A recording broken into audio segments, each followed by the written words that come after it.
എപ്പിസോഡിന്റെ തുടക്കത്തിൽ തന്നെ നമ്മളെ കാണിക്കുന്നത് 100 വർഷം മുമ്പുള്ള കാര്യങ്ങളാണ്. ആ സമയത്ത് നമ്മുടെ വാമ്പേഴ്സിനെ എല്ലാം ഫാമിലിയോടെ പിടിച്ചെടുക്കാൻ വേണ്ടി ഹണ്ടേഴ്സ് എന്ന് പറയുന്ന ഒരു ഗ്രൂപ്പ് ഫോം ചെയ്തിട്ടുണ്ട്. ആ ഗ്രൂപ്പിലെ ആൾക്കാരാണെങ്കിൽ സ്ത്രീകളുടെ രക്തം കൊണ്ടിട്ട് ഒരു പൂജയും കാര്യങ്ങളൊക്കെ നടത്താണ്. അതായത് ഒരു പെണ്ണിനെ പിടിച്ചുകൊണ്ട് വന്നിട്ട് അവളുടെ കഴുത്തിൽ നിന്ന് ബ്ലഡ് എടുത്തിട്ടാണ് ഈ കർമ്മങ്ങളെല്ലാം ചെയ്തിട്ട് നമ്മുടെ രാമേലിനെ തടങ്കലിലാക്കുന്നത്. അങ്ങനെ രാമേൻ കിടക്കുമ്പോഴാണ് ഈ കർമ്മങ്ങളുടെ എഫക്റ്റ് കൊണ്ട് തന്നെ അവൻ ചങ്ങലയിലാവുന്നത്. അവൻ അവിടെ കുടുങ്ങിക്കിടക്കാണ്. ആ പ്രേതമായ പെണ്ണ് പെട്ടെന്ന് തന്നെ എണീക്കുന്നുണ്ട്. എന്നിട്ട് നമ്മുടെ രാമേലിനോട് പറയുന്നുണ്ട്, നീ ഇവിടെ ഇപ്പോൾ തടവിലാണ്, നിന്റെ പവർ എല്ലാം ഞാൻ ഇപ്പോൾ നിന്നിൽ നിന്ന് എന്നിലേക്ക് എടുക്കാൻ പോവുകയാണെന്ന്. നമ്മുടെ മാത്യുവും പിള്ളേരും ആണെങ്കിൽ രാമേലിനെ അന്വേഷിച്ച് റൂമിൽ വരുമ്പോഴേക്കും രാമേലിനെ അവിടെ കാണുന്നുണ്ടാവില്ല. അങ്ങനെ അവരവിടുന്ന് പോകുന്നുണ്ട്. രാമേൽ ഈ സമയം ചങ്ങലയിൽ തന്നെയാണ് കിടക്കുന്നത്. അവനെ അന്വേഷിച്ച് മാത്യുവും ഗ്യാങ്ങും ആ പൂജ നടന്ന സ്ഥലത്തേക്ക് എത്തുമ്പോഴേക്കും അവർക്ക് മനസ്സിലായിട്ടുണ്ട് അവരുടെ മാസ്റ്ററിനെ ആരോ തടങ്കിലാക്കിയെന്ന്. ആ പ്രേതമായ പെണ്ണ് വന്നിട്ട് പറയുന്നുണ്ട്, നീ എപ്പോഴും ഇവിടെ കുടുങ്ങി കിടക്കത്തില്ല, നിന്റെ സമയമാകുമ്പോൾ നീ ഇവിടുന്ന് പുറത്തു പോകും. നിന്റെ സോൾമേറ്റ് ആയിരിക്കും നിന്നെ തുറന്നു വിടാൻ പോകുന്നത്. അവനായിരിക്കും നിന്റെ ജീവിതകാലം കൂടെ ഉണ്ടാവുക. നിന്റെ പാർട്ട്ണറായിട്ട് വന്ന ആള് അതായിരിക്കും എന്ന് പറയുന്നുണ്ട്. അവൻ ഈ കാര്യമെല്ലാം ആലോചിക്കുന്നുണ്ട്.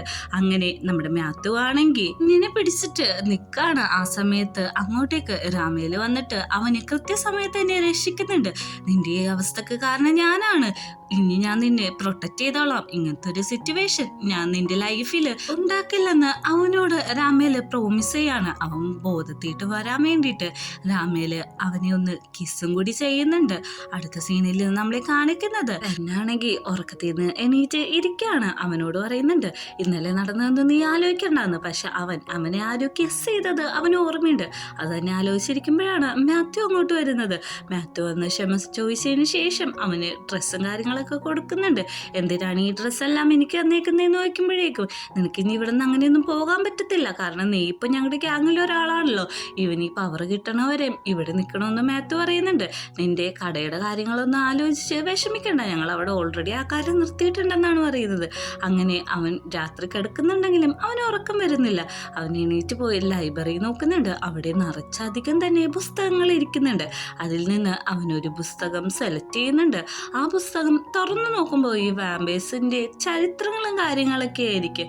നമ്മുടെ രാമയിലെ കുടുംബക്കാരുടെ പേരും ഇപ്പോൾ ഉള്ളവരുടെ മാത്യുവിൻ്റെ ഉൾപ്പെടെ പേരൊക്കെ അതിൽ കാണും.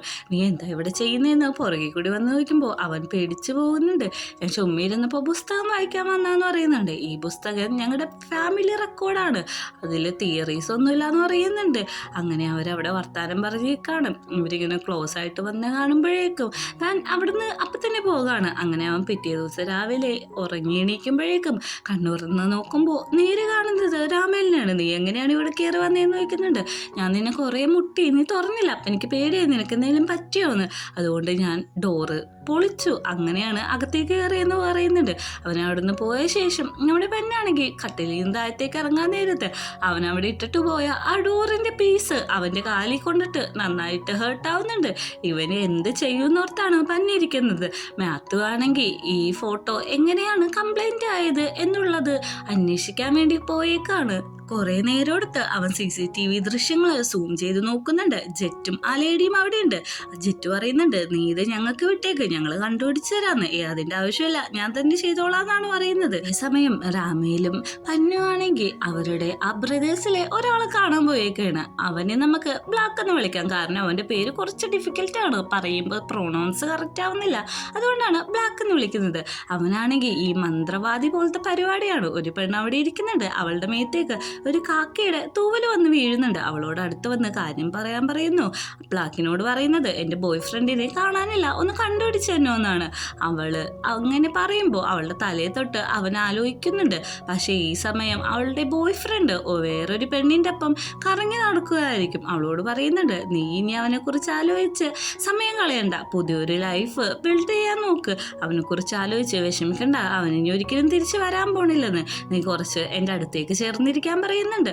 അവൾ ചേർന്നിരിക്കുമ്പോൾ അവളുടെ കഴുത്തിൽ നിന്ന് ചോര കുടിക്കാനായിട്ടാണ് അവൻ അടുത്തേക്ക് വരുന്നത്. പക്ഷേ ആ സമയം ഗാർഡ് വന്നിട്ട് പറയാണ് താങ്കളെ കാണാനായിട്ട് ഒരാൾ വന്നിട്ടുണ്ടെന്ന്.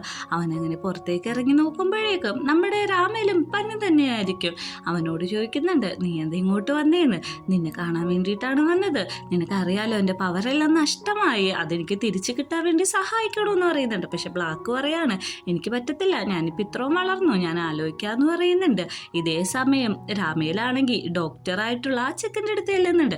നീ ഇത്ര നല്ല കാര്യങ്ങൾ ചെയ്ത് ജീവിക്കുന്നതിൽ എനിക്ക് സന്തോഷമുണ്ടെന്ന് പറയുന്നുണ്ട്. താങ്കളെ സഹായിക്കാനും എനിക്ക് ആഗ്രഹമുണ്ട്, പക്ഷേ ഈ ജോലി വിട്ടിട്ട് വരാൻ പറ്റില്ല, പറ്റുന്ന സമയത്ത് ഞാൻ വരാമെന്നും പറയുന്നുണ്ട്. ഈ സമയമാണെങ്കിൽ കുറേ കുട്ടികൾ ഒരു പ്ലേ ചെയ്തുകൊണ്ടിരിക്കുകയാണ്, അതായത് കോയിൻ ഇട്ടിട്ട് ഗിഫ്റ്റ് എടുക്കുന്ന. ഇത് നമ്മുടെ രാമേൽ ശ്രദ്ധിക്കുന്നുണ്ട്.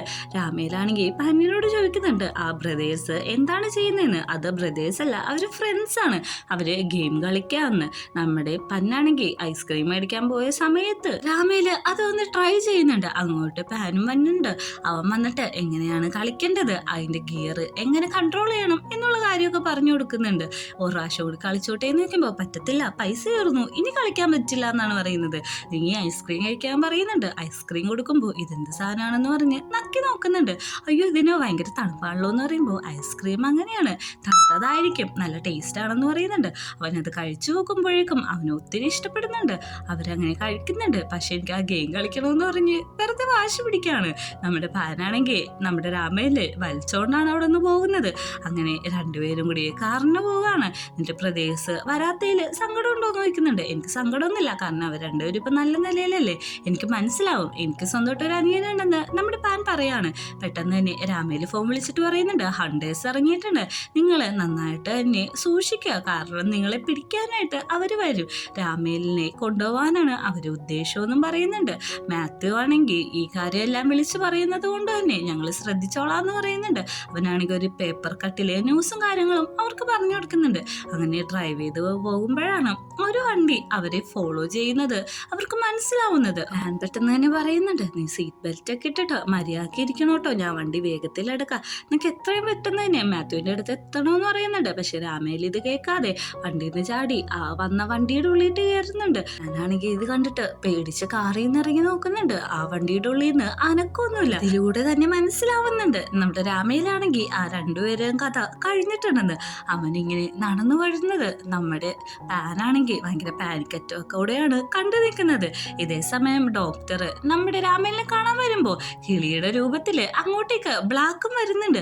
നീ വന്നോ, നീ വരൂല എന്നാണ് ഞാൻ വിചാരിച്ചത്, എങ്ങനെ വരാതിരിക്കും, നമ്മുടെ മാസ്റ്റർ തന്നെയല്ലേ അതെന്ന്. അങ്ങനെ രണ്ടുപേരും സംസാരിച്ച് ഉള്ളിലേക്ക് കയറുന്നുണ്ട്. അവിടെ ചെല്ലുമ്പോഴേക്കും ഓൾറെഡി പാനും നമ്മുടെ രാമേലും മാത്യു ഒക്കെ അതിൻ്റെ ഉള്ളിൽ തന്നെ ഉണ്ടാവും.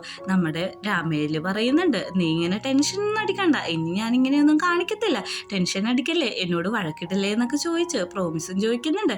അങ്ങനെ അവർ രണ്ടുപേരും കൂടി കിസ് ചെയ്യാൻ പോകുമ്പോഴാണ് അങ്ങോട്ടേക്ക് നമ്മുടെ 3 പിള്ളേരും കൂടി കയറി വരുന്നത്. പെട്ടെന്ന് തന്നെ പറയുന്നുണ്ട് ഓ നിങ്ങൾ വന്നു, എനിക്കറിയായിരുന്നു നിങ്ങൾ വരുമെന്ന്.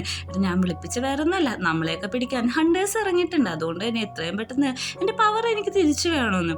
നമ്മുടെ ഡോക്ടർ വന്നിട്ട് ഞാൻ എൻ്റെ മുഖത്തെ മുറിവുകളും കാര്യങ്ങളും പെട്ടെന്ന് തന്നെ ഉണക്കാണ്, ഇതെങ്ങനെ പെട്ടെന്ന് ഉണങ്ങിയെന്ന് വയ്ക്കുന്നുണ്ട്. ഞാൻ ഡോക്ടറാണ്, പക്ഷെ എൻ്റെ സ്പെഷ്യൽ പവർ ഉപയോഗിച്ചാണ് ഇപ്പം ഞാൻ നിന്നെ ട്രീറ്റ് ചെയ്തേക്കുന്നതെന്ന്.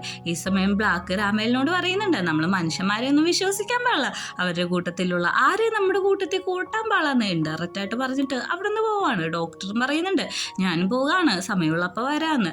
ഇതെല്ലാം രാമേൽ ശ്രദ്ധയോടെ കേട്ട് നിൽക്കുന്നുണ്ട്. ഇവർ തിരിച്ചു പോകുന്ന വഴി നമ്മുടെ ഡോക്ടറിനോട് ബ്ലാക്ക് പറയുന്നുണ്ട് എടാ നീ എപ്പോഴെങ്കിലും എൻ്റെ ഒപ്പം ഒന്ന് ഡ്രിങ്ക്സ് ഒക്കെ കുടിക്കാൻ പാ, നമ്മളിപ്പോൾ 10 വർഷമായില്ലേ ഒരുമിച്ചിരുന്ന് ഡ്രിങ്ക്സ് ഒക്കെ കുടിച്ചിട്ട്, സമയം കിട്ടുമ്പോൾ വരാടാന്ന് പറഞ്ഞ് പോകുമ്പോൾ പോണ വഴിയിൽ അവനെ ആരോ അറ്റാക്ക് ചെയ്യുന്നുണ്ട്. അവൻ പെട്ടെന്ന് തന്നെ മാത്യുവിനെ വിളിക്കുന്നുണ്ട്.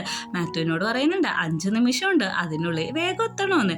ഇതേ സമയം നമ്മുടെ ബ്ലാക്കിനെയും അറ്റാക്ക് ചെയ്യാനായിട്ട് അവിടെ കുറേ ആൾക്കാർ വന്നിട്ടുണ്ട്. അവൻ ആ കാര്യം ഡോക്ടറിനെയും അറിയിക്കുന്നുണ്ട്. അങ്ങനെ ഡോക്ടറിനെ രക്ഷിക്കാനായിട്ട് മാത്യു അങ്ങോട്ട് ചെല്ലുമ്പോഴേക്കും അവൻ ഓൾറെഡി എല്ലാവരും അടിച്ചിട്ടുണ്ടാവും. പക്ഷേ ഡോക്ടറിന് കുത്തുകൊള്ളുന്നുണ്ട്. അത് അത് അവൻ അപ്പം തന്നെ ഹീലാക്കുന്നുണ്ട്. അങ്ങനെ മാത്യു തന്നെ ഡോക്ടറിനെയും വിളിച്ചുകൊണ്ട് അവിടുന്ന് പോവാണ്. പോണ വഴി നമ്മുടെ ബ്ലാക്കിന്റെ കാര്യം ചോദിക്കുമ്പോൾ പേടിക്കണ്ട, അങ്ങോട്ടേക്ക് രാമയിൽ പോയിട്ടുണ്ടെന്ന് പറയുന്നുണ്ട്. അതേസമയം നമ്മുടെ ബ്ലാക്ക് ആണെങ്കിൽ എല്ലാരെയും കൊന്നിട്ട് അവസാനത്തെ ആളെ കൊല്ലാൻ പോകുമ്പോഴേക്ക് രാമയിൽ പറയും അത് കൊല്ലണ്ട, അവന് വെറുതെ വിട്ടേക്കാനായിട്ട് പറ്റത്തില്ല, അതിന്റെ റൂള് ഞാൻ അനുസരിക്കില്ല എന്ന് പറയുന്നുണ്ട്. നമുക്കന്നൊരു ഫൈറ്റ് ചെയ്യാം, അതിൽ ആരാണ് ജയിക്കുന്നത് അവര് പറയുന്നതായിരിക്കണം ഇനി കേൾക്കേണ്ടത്, ഞാനാണ് ജയിക്കുന്നതെങ്കിൽ ഞാൻ പറയുന്നത് നീ കേൾക്കേണ്ട വരുമെന്ന് പറയുന്നുണ്ട്. അതിനവൻ സമ്മതിക്കുന്നുണ്ട്. അങ്ങനെ അവിടെ ഒരു ഫൈറ്റ് തന്നെയാണ് നടക്കുന്നത്. പാനാണെങ്കിൽ ഈ സമയം വീടിന്റെ പുറത്ത് നിൽക്കണേയിരിക്കും. ഈ സമയത്താണ് അങ്ങോട്ടേക്ക് മാത്യു ഡോക്ടറും കൂടി വരുന്നത്. അവരെന്തേ നോക്കുമ്പോൾ അകത്താണ്, ഇതൊരു അനക്കൊന്നുമില്ല, ഞാൻ പോയി നോക്കാന്ന് പറയുന്നുണ്ട്. ഡോക്ടർ പറയുന്നുണ്ട് നീ അകത്തേക്ക് പോകണ്ട, മനുഷ്യന്മാരെ അവിടെ ചെല്ലുന്നത് അത്ര നല്ലതല്ല എന്ന് പറയുന്നുണ്ട്. പക്ഷേ രാമേലിനെ കണ്ടിട്ട് കുറെ സമയമായി, ഞാൻ വന്നാൽ കുഴപ്പമില്ല, ഓൾറെഡി അവരുടെ റിച്വൽസും കാര്യങ്ങളെല്ലാം ഞാൻ കണ്ടതാന്ന് പറയുന്നുണ്ട്. അങ്ങനെ 3 പേരും കൂടി അകത്തേക്ക് ചെല്ലുന്നുണ്ട്. അപ്പോൾ അവിടുത്തെ ഫൈറ്റും കാര്യങ്ങളെല്ലാം കഴിഞ്ഞ് മനുഷ്യന്മാരവിടെ മരിച്ചു വീണ് കിടക്കുകയാണ് കാണുന്നത്. നമ്മുടെ പാനാണെങ്കിൽ ഓടിച്ചെന്ന് ഒരാളെ തൊട്ട് നോക്കുന്നു, ഇയാൾക്ക് ജീവനുണ്ട്, ഡോക്ടർ ഒന്ന് വന്ന് രക്ഷിക്കാമെന്ന് ചോദിക്കുന്നുണ്ട്. ഇത് കേൾക്കുന്നതും ഡോക്ടർ അവനെ വന്ന് രക്ഷിക്കാണ്. ഈ സമയം നമ്മുടെ രാമേലി പറയുന്നുണ്ട് ഞാനാണ് ജയിച്ചത്, അതുകൊണ്ട് നീ പറയുന്ന കേൾക്കണം, കാരണം നമ്മൾ നാല് പേരെ ഇരുന്ന് കൊന്നത്, പക്ഷെ ഇപ്പൊ ഒരാളെ രക്ഷിച്ചല്ലോ, അതുകൊണ്ട് തന്നെ ഞാൻ പറയുന്ന കേൾക്കണമെന്നും പറയുന്നുണ്ട്. അങ്ങനെയാണെങ്കിൽ ഞാനൊരാളെയും കൂടി കൊല്ലാന്ന് പറഞ്ഞിട്ട് അവൻ നേരെ നമ്മുടെ പാന്റ് നേരെ തിരുമ്പോ അങ്ങോട്ടേക്ക് മാത്യു വന്ന് തടയുന്നുണ്ട്. ഇവൻ നമ്മുടെ ആളാണ്, അവൻ ഒരിക്കലും കൊല്ലാൻ പറ്റത്തില്ല എന്ന്. അങ്ങനെ മാത്യുവും നമ്മുടെ ബ്ലാക്കും കൂടി തമ്മിൽ അവിടെ ഒരു വലിയ ഫൈറ്റ് എടുക്കുന്നുണ്ട്. ഫൈറ്റിനൊടുവില് മാത്യു ആണെങ്കിൽ ബ്ലാക്കിനെ ഇടിച്ച് താഴെയിടാണ്. നിനക്ക് ഞാൻ പറഞ്ഞ മനസ്സിലായില്ലേ, നീ തന്നെയാണ് ഇത് തോറ്റേക്കുന്നത്, അതുകൊണ്ട് രാമേല് പറയുന്ന കേൾക്കാൻ പറയുന്നുണ്ട്. രാമേലാണെങ്കിൽ ഈ സമയം നമ്മുടെ പാന്റ് എടുത്ത് ചെല്ലുമ്പോൾ അവൻ പേടിച്ച് അരണ്ട് നിൽക്കാണ്. ഈ സമയം വേറൊരു സ്ഥലത്ത് പാർട്ടി നടക്കുന്ന ഹോളാണ് നമ്മളെ കാണിക്കുന്നത്. ആ പാർട്ടിയിലുള്ളത് നമ്മുടെ ജെറ്റും ആ ലേഡിയുമാണ്. എനിക്കിവിടെ ആദ്യമേ കണ്ടപ്പോൾ തന്നെ സംശയം ഉണ്ടായിരുന്നു ഇവരായിരിക്കും ആ ഹണ്ടേഴ്സ് ടീം. അതേപോലെ തന്നെ അവൻ വന്നിട്ട് എല്ലാവരോടും പറയാണ് നമ്മൾ ഹണ്ടേഴ്സ് ടീം ഭയങ്കര കരുതിയിരിക്കണം, അത് മാത്രമല്ല വാമ്പേഴ്സിനെ കൊന്ന് അവരെ നശിപ്പിക്കലായിരിക്കണം നമ്മുടെ ഏക ലക്ഷ്യം എന്ന് പറഞ്ഞിട്ട് ചേസ് ചെയ്യാണ്. ഈ സീൻ കാണിച്ചിട്ടാണ് 2ാമത്തെ എപ്പിസോഡ് അവസാനിക്കുന്നത്.